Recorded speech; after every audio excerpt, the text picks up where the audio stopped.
sur notre antenne. Nous recevons ce soir comme invité M. Boubacar Djim. Boubacar Djim est coordinateur national du mouvement pour la sauvegarde des droits humains, en même temps membre du cadre de concertation des organisations pour la défense des droits humains de la Commission nationale des droits de l'homme du Mali, et en même temps il est également membre de la coordination panafricaine pour la défense de la coordination africaine pour la lutte contre l'esclavage et les séquelles. Et ça tombe bien, nous parlons aujourd'hui de l'esclavage et de ses séquelles, et particulièrement de l'esclavage par ascendance, un phénomène qui a fait couler pas mal de salive et d'encre, et surtout de sang, et particulièrement dans la région de Caille. Monsieur Djim, bonsoir. Bonsoir, M. Diagoula. Merci d'avoir accepté notre invitation. Comme je le disais tout à l'heure, nous allons parler de l'esclavage par ascendance. C'est quoi, au fait, l'esclavage par ascendance? Oui, merci M. Diagoula de m'avoir convié à ce plateau. Je suis très honoré d'être invité pour un débat très intéressant et qui fait un sujet d'actualité aujourd'hui dans notre pays et dans la sous-région. L'esclavage s'est défini comme une exploitation de l'homme par l'homme, comme toutes les définitions classiques de l'esclavage. Donc, ça peut être l'esclave, c'est-à-dire c'est assorti d'un statut d'esclave. Donc, l'esclave peut être considéré comme un bien matériel, il peut être vendu, il peut être acheté, il peut être utilisé à des fins sexuelles, il peut être utilisé à des travaux forcés, il peut être utilisé comme un bien qui t'appartient. Ce qui se manifeste aujourd'hui dans notre sous-région aujourd'hui, c'est de l'esclavage par ascendance. C'est ça la définition classique de l'esclavage. Ok, vous avez parlé d'un cas particulier, d'un phénomène particulier, l'esclavage par ascendance qui est particulièrement général à l'ensemble de la sous-région, mais prenant le cas du Mali, il y a eu ces derniers moments des cas pertinents, par exemple dans la région de Caille, soit en pays soninké ou en pays kasonké ou malinké. On a eu des cas pertinents. Est-ce que vous pouvez nous citer quelques cas pertinents qui ont fait l'actualité ces derniers moments? Oui, bon, à part cette année 2021 est ponctuée par beaucoup de cas. Mais avant que l'année 2021 débute, il y a eu d'abord le massacre de Djandjoumé. De Djandjoumé, absolument. Voilà, qui a fait au moins 4 morts. On a célébré, on a commémoré l'anniversaire, comment dirais-je, hier. Il y a eu 4 morts, plusieurs blessés. Il y a eu 33 personnes qui ont été incarcérées. De ce fait, jusqu'à présent, le dossier est en cours d'instruction. Et puis, il y a eu beaucoup de cas. Il y a eu le cas de Bakamabou, il y a eu le cas de Kainera, il y a eu le cas de Lani, il y a eu le cas de Guidime Makana, il y a eu le cas de Djangouté Kamara. Il y a eu plusieurs cas vers Yilimani et dans toutes les régions, que ce soit dans la région de Koulikoro, que ce soit dans la région de Kaï, dans le cercle de Bafoulabé, dans le cercle de Yilimani, dans le cercle de Kaï, dans le cercle de Nyoro. Et pratiquement dans tous les cercles, 7 cercles de la région de Kaï, il y a eu pratiquement des cas qui ont fait des milliers de déplacés. Nous allons arriver aux aspects juridiques, parce que vous nous avez dit qu'il y a des cas qui sont toujours pendants devant la justice. Nous allons en parler. Mais est-ce que la situation est toujours différente d'une région à une autre, d'un pays à un autre? Par exemple, on sait que dans le nord du Mali, où il y a des cas d'esclavagisme aussi, aujourd'hui c'est presque fini, si on peut le dire. Est-ce qu'il y a des situations différentes d'une région à une autre? Oui, en fait, les régions du nord, l'esclavage qui se manifeste dans les régions du nord est pratiquement différent de ce qui se pratique dans la région de Caille. Aujourd'hui, il faut reconnaître l'esclavage qui se manifeste dans la région de Caille apparaît sous une forme très agressive, très violente et c'est cette manière qui est répandue dans tous les cercles de Caille. Aujourd'hui, dans les régions du nord, on n'a pas vu des gens chassés, on n'a pas vu des gens à qui on les a retirés des terres, on n'a pas vu des gens à qui on les empêche d'avoir des postes électifs. On n'a pas vu aussi des gens qui ont des contraintes liées à leur statut social. Donc c'est ça le problème qui différencie, c'est ça pratiquement la seule différence entre les régions du Nord et la région des Caraïbes, plus particulièrement en pays soninké. Vous qui êtes d'abord de formation de banque, hein, je le rappelle, vous êtes intéressé à ces questions-là à travers le MSDH, le Mouvement pour la sauvegarde des droits humains. Quel est aujourd'hui le travail que le mouvement et d'autres associations qui existent, qui combattent le phénomène, quel est le travail de terrain que vous menez? Oui, bon, en fait, il faut reconnaître aussi le Mouvement pour la sauvegarde est une organisation très jeune qui a été créée en 2019 qui lutte pratiquement contre toute forme de violation des droits humains sur tout le territoire national. Nous sommes venus dans le combat de l'esclavage très récemment, pas pratiquement plus de 2 ans. Nous avons trouvé des organisations qui sont là, qui sont en train de lutter depuis des décennies.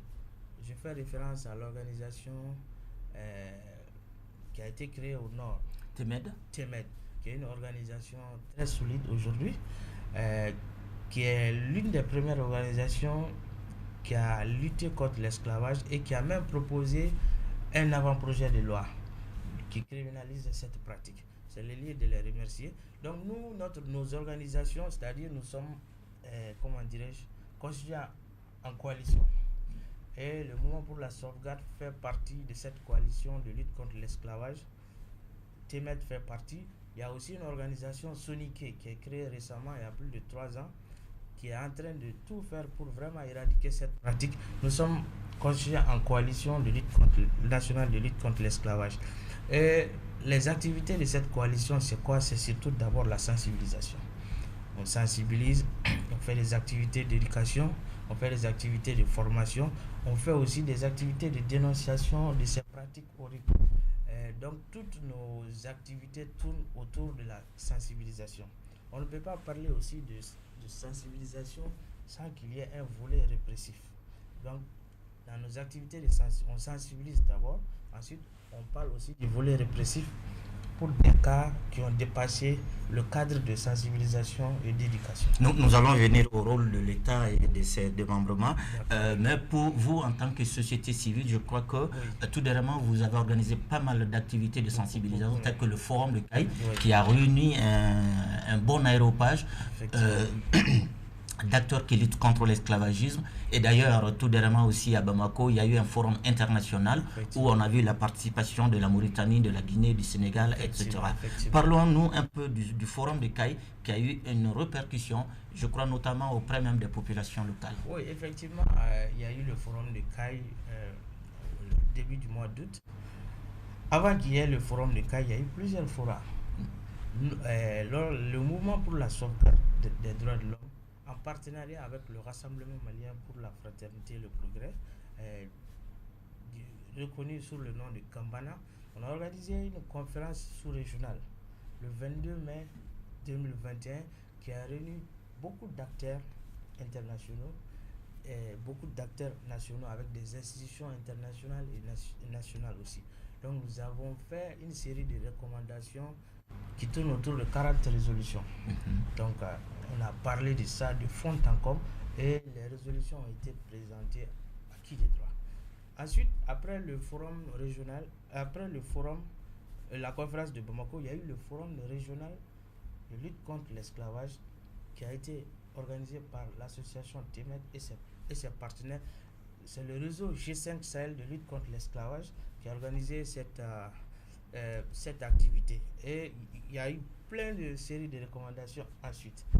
Après le forum régional, il y a eu le forum de CAI qui a regroupé toutes les chefferies de cette zone, qui a regroupé les élus locaux, les autorités administratives, et les responsables de la jeunesse de cette zone. Bon, ces activités, ils ont formé les chefs de village, ils ont formé les gens qui ont été opprimés. Ils les ont sensibilisés en leur disant que l'esclavage doit être banni de notre société. Et le problème, c'est quoi? C'est pas parce que je ne crois pas à la bonne foi du gouverneur, autre, mais c'est les choses, c'est du déjà vu. Et quand on nous dit dans les 3 premiers articles, on doit respecter les us et les coutumes du village, et tout ce qui se passe est placé sous l'autorité du chef du village. Nous, dans notre problème même, c'est les coutumes là. Est-ce que vous voyez? On ne peut pas reconnaître des coutumes qui parlent de l'esclavage. Et c'est pour cela que j'ai dit, c'est du déjà vu. On ne peut pas donner une force quelconque à une autorité et dire encore à cette autorité de remettre en cause ces pratiques culturelles. Voilà. C'est ça le problème. C'est très contradictoire.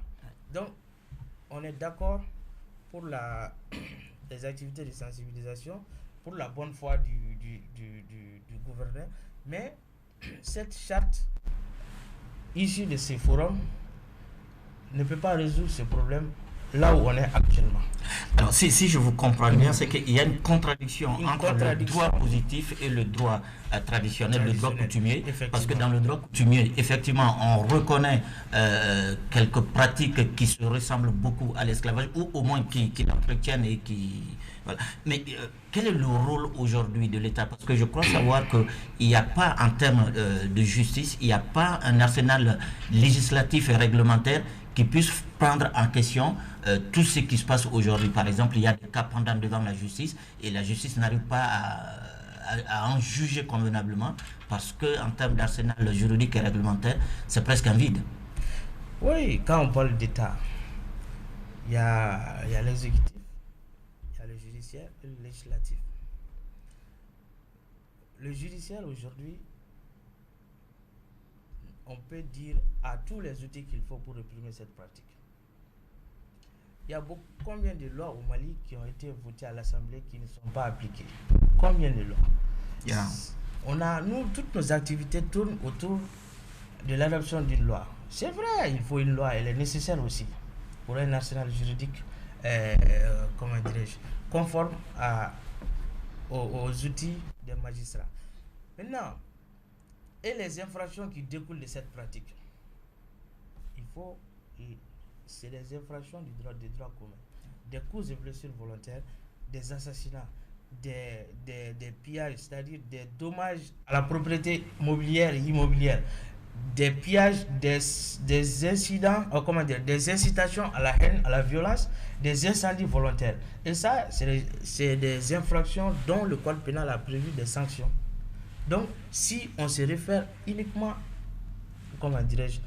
à ces infractions, on peut condamner les auteurs avec la rigueur qu'il faut. Maintenant, c'est vrai, devant les magistrats, on ne peut pas rédiger une plainte contre X pour esclavage. L'esclavage n'est pas reconnu comme une infraction dans notre code pénal. Et les autorités nous ont montré par A plus B qu'ils ne peuvent pas faire voter une loi. Pourquoi? Parce que c'est un phénomène socio-culturel. On ne peut pas parler. C'est un sujet sensible, c'est un sujet tabou. Donc, le fait même d'en parler, ça peut créer des frustrés. Donc, le fait de créer des frustrés, c'est quoi? Un politicien n'a pas le courage de parler de cette pratique parce que aujourd'hui, c'est les chefs de village qui décident de voter pour X ou Y. Et donc, si tu vas à l'accord du chef de village, tu n'auras pas un électorat. Donc, c'est pour cela que les politiciens manquent de courage aujourd'hui politique pour parler de cette pratique. Et nous, on est en train de continuer notre sensibilisation. Et la dernière fois, le Premier ministre a fait une sortie ratée pour dire que oui, toute transformation du genre, la transition n'est pas là pour gérer ces problèmes. En 6 mois, on ne peut pas gérer ces problèmes. Et les gens sont en train de faire des transformations. Mais c'est des propos qui sont regrettables. Et c'est des propos qui ont tendance à ne pas apaiser, les cœurs des opprimés. Il y a eu des milliers de déplacés ici. Et vous dites que la transition n'est pas là. Aujourd'hui, il faut reconnaître l'esclavage au Mali. Au Mali, aujourd'hui, l'esclavage par ascendance est l'une des grandes violations qui existent sur notre territoire aujourd'hui. Et dire qu'on n'a pas le temps pour ça, mais c'est comme dire, vous m'excusez, allez-y vous faire voir. Est-ce que, si je vous comprends bien, vous n'êtes pas en train de prêcher dans le désert, vous, dans la lutte contre l'esclavage, alors que les politiques et l'administration ne parlent pas, ne reconnaissent pas pratiquement le terme? Parce que devant la justice, les faits sont qualifiés autrement. Autrement, c'est ça le problème. Euh, les autorités coutumières, les autorités traditionnelles n'approuvent pas l'esclavage. Et ils ne reconnaissent même pas cette pratique-là. C'est ça qui fait qu'il y a un problème de discernement, il y a un problème d'interprétation. Et si nous on parle que c'est de l'esclavage pur et simple, et l'autre disent non, c'est le LADA. Ça, c'est les chefs de village qui le disent. Le LADA, c'est quoi? Le LADA, c'est une charte, c'est une convention. Et si, M. Diagoula, cette convention ne t'arrange pas, tu dis que je ne suis pas d'accord. Mais le fait même de dire que je ne suis pas d'accord avec cette convention, cette charte, autrement dit le LADA, mais tu es exposé à toute forme de violation des droits humains. Tu es exposé, comment dirais-je, on va te comment dirais, on va te ligoter, on va te lyncher. Au pire même, on peut même atteindre à ta vie.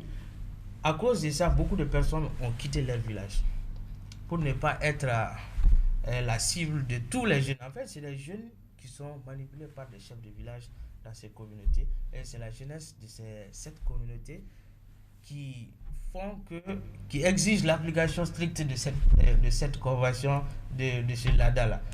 Vous, en tant qu'acteur de la société civile, est-ce que peut-être il n'est pas temps que vous changiez un peu de stratégie parce que apparemment vous ne parlez pas le même langage avec l'administration? Oui, nous, en fait, on n'a pas d'autre stratégie que la sensibilisation. Parce que nous, on ne peut pas se substituer à l'État. On n'a pas... Oui, la sensibilisation, mais en changeant peut-être de terminologie. Quand vous parlez d'esclavagisme, vous vous entendez pas avec l'État, mais quand vous parlez de violation des droits de l'homme, l'État vous écoute et les populations aussi vous écoutent. Non, il faut appeler le chat par son nom. Il faut le reconnaître, c'est une violation grave des droits humains. Absolument. Et c'est une pratique qui est reconnue même par les organisations des Nations Unies. Donc, ce n'est pas une question, ce n'est pas un mot que nous avons inventé.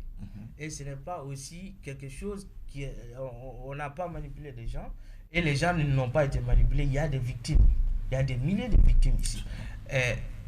La Cour africaine des droits de l'homme a condamné cette pratique. Les experts indépendants des Nations Unies pour le Mali ont fait un communiqué conjoint pour dire que exhorter le peuple, l'État malien à mettre fin à cette pratique. Donc ce n'est pas quelque chose de nouveau, ce n'est pas quelque chose que nous on avons créé. Donc nous on ne peut pas changer de terminologie. C'est de l'esclavage simple, il faut le reconnaître, c'est une pratique qui est là. On peut pas forcer quelque chose à faire quelque chose qui ne veut pas. Même si Diagoula, je t'ai dit fais ça, tu refuses et je te force, j'essaie de te manipuler, c'est de l'esclavagisme, il faut le reconnaître.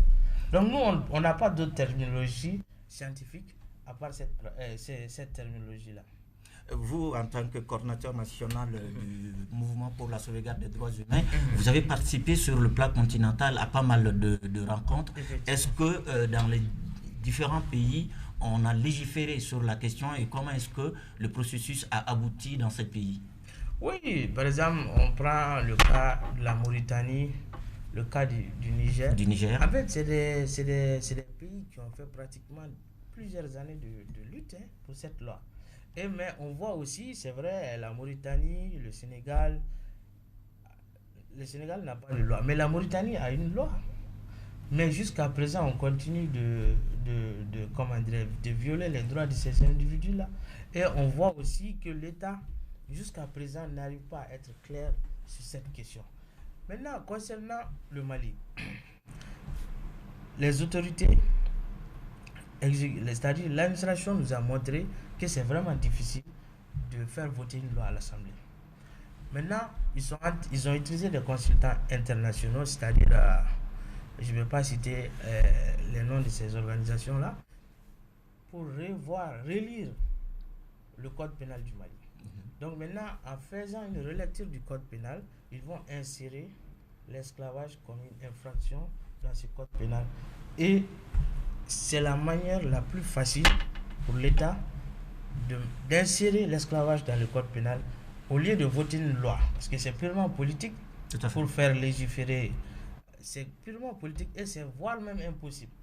Parce qu'il y a des députés qui disent mordicus qui vont jamais voter ça et ils vont aller sur tous les fronts, même si c'est pour débourser de l'argent pour qu'il n'y ait pas cette loi, qu'ils vont le faire. Donc maintenant c'est un projet, c'est uniquement un projet qui est pratiquement à la direction nationale de la justice. Et nous, on a reçu le brouillon que l'esclavage a été inséré dans ce projet-là, comme une infraction. Donc on attend de voir la version finale. Si l'esclavage reste... Vous me permettez de vous rappeler cette anecdote d'un ancien ministre de la Justice qui avait introduit un projet de loi au Conseil des ministres, mais la veille, il était surpris que ça a été retiré par le Premier ministre qui a dit au président effectivement que non, le Mali ne peut pas reconnaître ça, donc il faut le retirer. Et il était très surpris. C'est une interview qui est publique et qui est aujourd'hui disponible. Oui. Je peux citer le nom du ministre en question, c'est Mohamed Ali Bachili qui a fait cette révélation, ce qui a surpris tout le monde. Donc ça veut dire que même l'État lui-même n'est pas encore prêt à aller dans ce sens-là. Bon, en fait, c'est fait sous le magistère de Mohamed Ali Bachili. Comme je vous ai dit, c'est l'association TIMED qui a élaboré avec le conseiller technique en charge de la traite des personnes, avec la Commission nationale des droits humains. Ils ont fait, ils ont amené ce projet, cet avant-projet de loi à la salle du Conseil des ministres. Et un coup, il y a un conseiller technique de la primature qui s'est levé pour dire que non, ça c'est des choses on est en train de transformer, ce n'est pas réel. Donc le président a dit non, si c'est pas ça, laissez ça. Parce qu'aujourd'hui, si on prend cette loi, les organisations des Nations Unies, c'est-à-dire les institutions internationales vont dire que ah bon, donc vous reconnaissez, c'est qu'il y a quelque chose. Donc ils vont avoir des problèmes. C'est pour cela qu'ils ne veulent même pas parler de ça. L'État refuse de reconnaître cette pratique. Est-ce que c'est une honte nationale, la pratique de l'esclavage par ascendance? Est-ce que c'est une honte nationale, une honte d'État? Non, c'est une honte d'État parce que vous êtes en train de prêcher que le Mali est un État de droit. Ils sont en train de prêcher partout, le Mali respecte les droits humains, alors qu'en réalité, ce n'est pas vrai. Aujourd'hui, on est en train de... la violation des droits humains est devenue quelque chose, comment dirais-je, je sais pas comment dirais-je, c'est devenu un phénomène à la mode. Est-ce que vous voyez? Donc, tout le monde, comme le dit le président de la commune, personne n'est à l'abri des violations des droits humains. Et personne ne connaît ses droits et tout le monde veut réclamer ses droits. C'est ça le problème au Mali aujourd'hui. Merci, Monsieur Jim. Nous allons bientôt arriver à la fin de cet entretien. Vous me permettrez juste qu'on essaie de parler aujourd'hui de l'avenir de votre combat pour la sauvegarde des droits humains.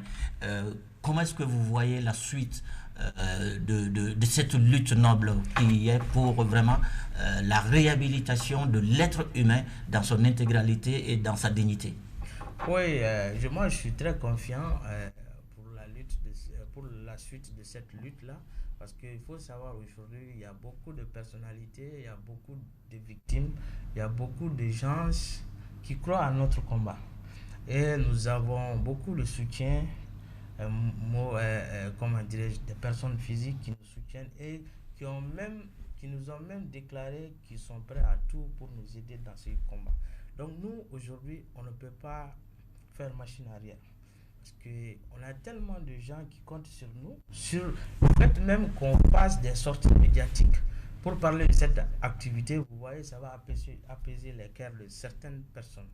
Et donc nous, on va continuer à sensibiliser, on va continuer à dénoncer, on va continuer à inciter l'État à réprimer les gens qui sont pratiquement pour cette pratique.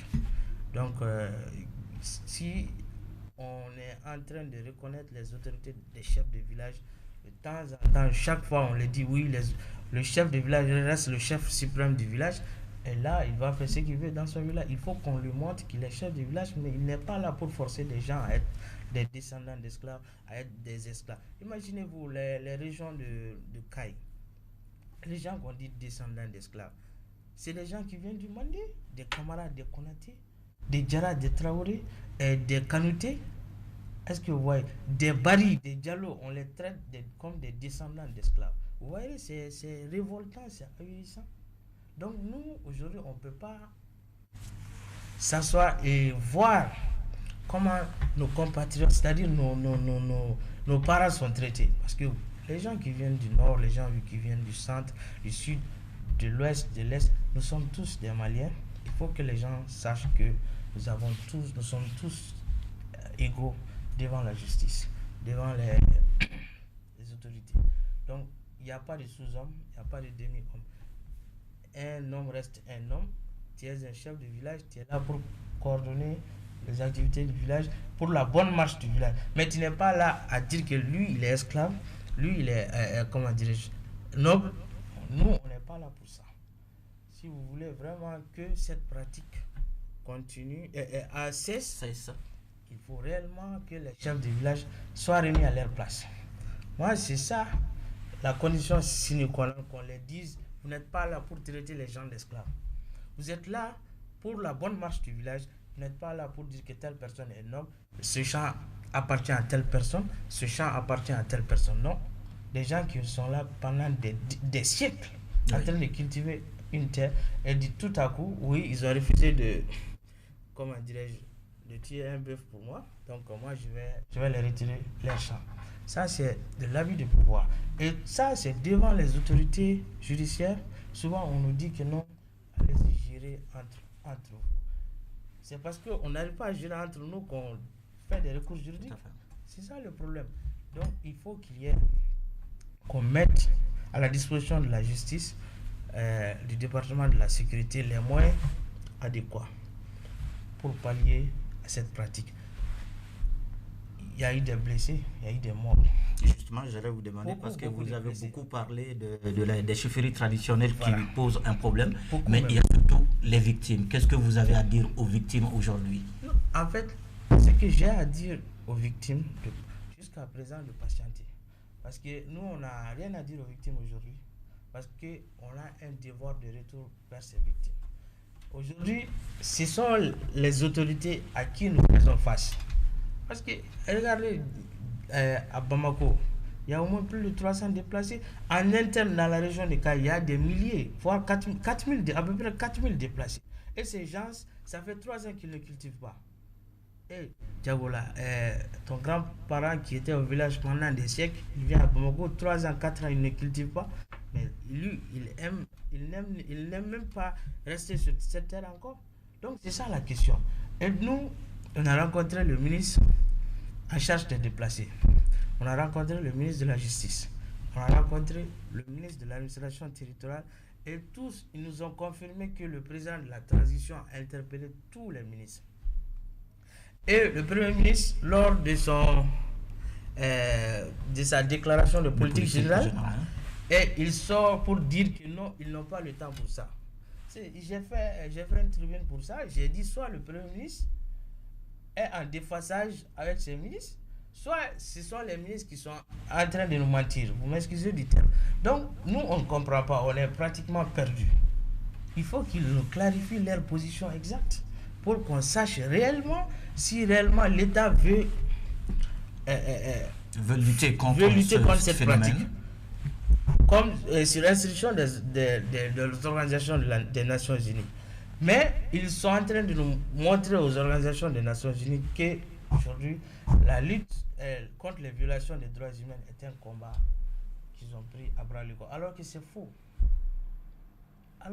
faux. Ce n'est pas la transition, nous, on est d'accord pour cette transition. Maintenant, il faut que les assises qui sont en train de dire parlent de cette question. Tant que ces assises ne parlent pas... Assises nationales de la les assises nationales de la refondation qui sont en train de dire fin septembre, tant qu'ils ne parleront pas de la refondation, nous, on ne va pas participer de cette question de l'esclavage. S'ils ne mettent pas ça dans les termes de référence, nous, on ne va pas participer à ces assises. Et c'est sûr, tant que la transition ne nous montre pas noir sur blanc que cette pratique, on va l'éradiquer, nous, on ne va pas suivre cette transition. On comprend parfaitement que c'est un combat de longue haleine et que vous vous battez sur tous les fronts pour faire de cette question de l'esclavage par ascendance une question capitale, une question pour la refondation du Mali. Encore une fois, Monsieur Jim, le temps qui nous a imparti est arrivé à son terme. Merci d'avoir accepté notre invitation. Et avant de conclure, je vous rappelle que vous avez été nommé tout dernièrement conseiller diplomatique des îles Comores, chargé de l'Afrique de l'Ouest, où vous avez aussi tout un champ de bataille sur lequel il faut batailler dur pour faire et de la question de l'esclavage par ascendance et de toutes les questions pour la sauvegarde des droits humains une bonne réussite. J'ose espérer que nos téléspectateurs nous ont bien compris et que les pouvoirs qui nous écoutent aussi ont été sensibilisés à la question pour que plus jamais il n'y aura plus d'esclavage ni d'esclavage par ascendance. Merci à vous de nous avoir suivis. À très bientôt pour un autre rendez-vous. Au revoir.